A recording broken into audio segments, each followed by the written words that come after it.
Well, please welcome our drivers to the stage ahead of rounds 10 and 11 of the ABB FIA Formula E World Championship here at the Shanghai International Circuit. From left to right, we have Sébastien Buemi from Envision Racing, Dan Ticktum from Cupra Kiro, and Antonio Felix Da Costa from TAG Heuer Porsche. We'll start with Dan Ticktum. We've seen a lot of you on social media since Tokyo a couple of weekends ago. How are you enjoying this extra attention now you've got your first podium in Formula E? Well, a lot of it seems to be positive for a change, which is nice. I'm not used to that.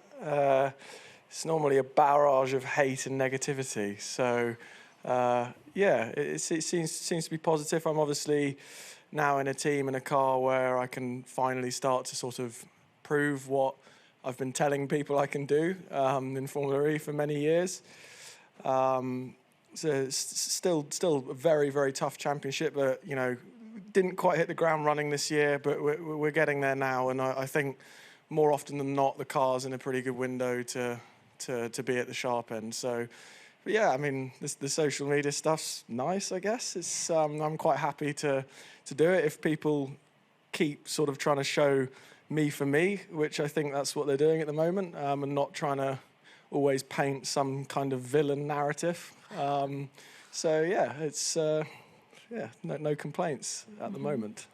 How confident are you that more podiums are going to follow this first one, and how confident are you that you can challenge here at a different type of track in Shanghai?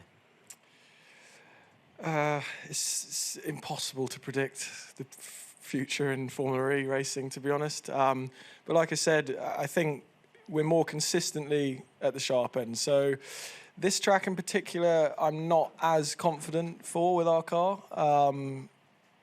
Just looking at, you know, where our pace has been, you know, strongest seems to be street circuits. But I mean, who knows? The track's obviously changed a little bit since last year on grippier tyres as well. So it's a bit hard to predict. I mean, both the races, look, I think Sunday's going to be wet, but let's assume they're both dry.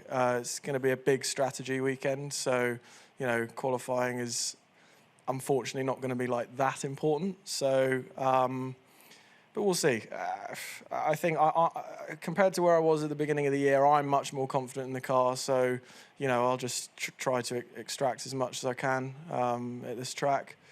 And, you know, podiums for the rest of the year, after this, they're pretty much all tracks where, on paper, I think will be strong. So, I'd like to say I might be on the podium at some point again, but it's never a given, and I'm just going to try and tick the boxes along the way, you know. So, yeah.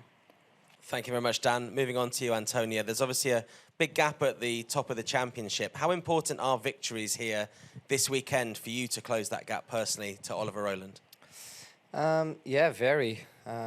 Obviously, I think it's, realistically speaking, we believe, but it's hard to close. I don't know what it is, 70 points? 77 points on someone like Oliver and Nissan at the moment. That will definitely be hard. So I think, yeah, it's his to lose. So we'll try and put him under pressure, but we'll see. We'll see what happens. The gap's obviously a little bit less in the team's championship. How important is that for you and Pascal to be competing and adding points for TAG Heuer Porsche? Honestly, I think if we do our jobs, what we both want is to score points for our championships. And if we do those two things, or individually do those things good, then the team will benefit as a consequence. So, yeah, I know for Porsche that's a big one. And with the drivers being a little bit less realistic now, we're right there on the teams and constructors. So we'll try and get those ones home. Thank you, Antonio. Moving on to you, Seb. You've scored regular points since the victory this season. And, I mean, obviously it's been tricky a little bit before that, but how confident are you of adding to your points tally and maybe podiums this weekend? Yeah, I mean, it was obviously good to do the win in Monaco and then P4 in Tokyo, but realistically speaking, they were on different conditions. You know, we were on the wet, and I feel like we are definitely more competitive on the wet than we are on the dry. The second day in Tokyo, we did finish P9 on right conditions, but yeah, qualifying was difficult. So it's hard to say. Last year was not a good weekend for us, so we've been working hard. The track has been totally resurfaced, so maybe we may see, you know, something different. Sunday it may be wet again, so we'll try to adapt, you know. And of course, we always go into the weekend, you know, having the objective to fight for big points. I'll try to do the best I can with what I have, but yeah, realistically speaking, on the dry, it's been a bit more difficult. So we'll see. You've raced on this circuit before, obviously in Formula E, but also in F1. What kind of challenges does this track present to drivers? You've mentioned already that it's been resurfaced. Mm-hmm.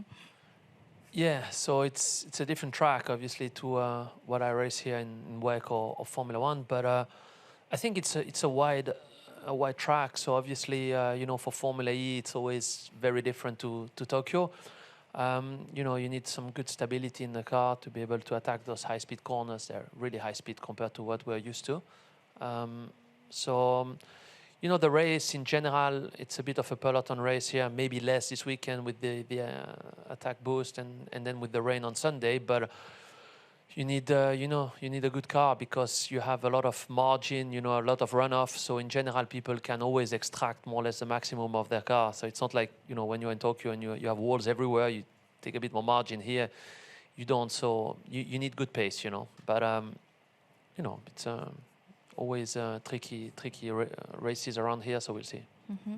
Well, thank you very much. We have time for one quick question from the room, if anyone would like to ask a question to our drivers. Mm-hmm. So my question is about the fast charging, the pit boost, this new rule introduced into this race. So what do you think about? Do you think how will that impact your performance?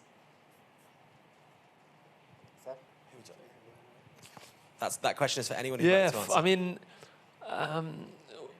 we'll charge nearly 4 kilowatt and we'll do only one more lap. So it means we'll have more energy for the whole race. So you can expect a faster race, basically. So maybe qualifying will obviously be a bit more important, and then you'll have less incentive, you know, to follow closely and save the energy a bit less. It's going to be a more conventional race, maybe more like Jeddah race 1 when we had the pit boost, or, you know, a faster race in general. Mm-hmm. Okay, thank you very much. Would anyone else? Any other questions? 我们还有别的问题吗？ Okay, you are free to go. Thank you very much for attending. The drivers, not press conference, drivers media pen will be available downstairs at the bottom floor.